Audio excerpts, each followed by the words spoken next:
সকালে পাখির ডাক, মোরগের ডাকা শোনা যাচ্ছে। ও মা, দেখো তো, আমাদের উঠোনে হঠাৎ এই বেগুন গাছটা কেমন বড় হয়ে গেছে।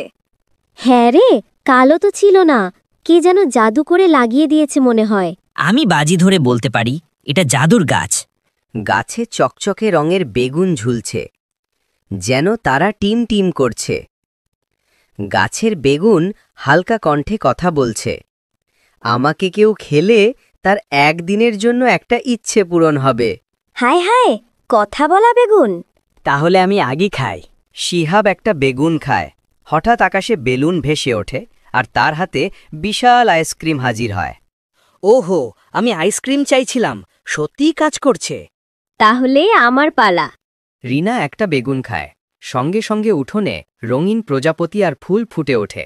ইস, পুরো উঠোনটাই এখন স্বপ্নের বাগান। বাহ, তাহলে এই গাছটা আমাদের জন্য আশ্চর্য উপহার। গ্রামের খবর ছড়িয়ে পড়া। খবর শুনে গ্রামের সবাই ভিড় জমায়।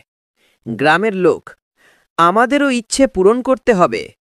অন্য গ্রামবাসী, আমাকে একটা বেগুন দাও না। লোকজন একসাথে গাছ থেকে বেগুন ছিঁড়তে শুরু করে। ধীরে, আমাকে ছিঁড়ো না, আমি কিন্তু কষ্ট পাচ্ছি। রিনা গাছকে জড়িয়ে ধরে বলে। সবাই থামো, এই গাছটা আমাদের বন্ধু, শুধু খাওয়ার জন্য নয়। গ্রামবাসীরা রাজি হয়ে যায়। গাছ হেসে, তোমরা যদি লোভ ছাড়ো আর সবাই ভাগ করে খাও, আমি চিরকাল তোমাদের সঙ্গে থাকব। সবাই খুশি হয়। গাছ নতুন বেগুনে ভরে ওঠে। গ্রাম আনন্দে ভরে ওঠে। শিশুদের হাসি, আকাশে রঙিন ঘুড়ি, আর উঠোনে দাঁড়িয়ে থাকে আশ্চর্য বেগুন গাছ। শিক্ষা, লোভ করলে ক্ষতি হয়, কিন্তু ভাগাভাগি করলে সবার আনন্দ বাড়ে।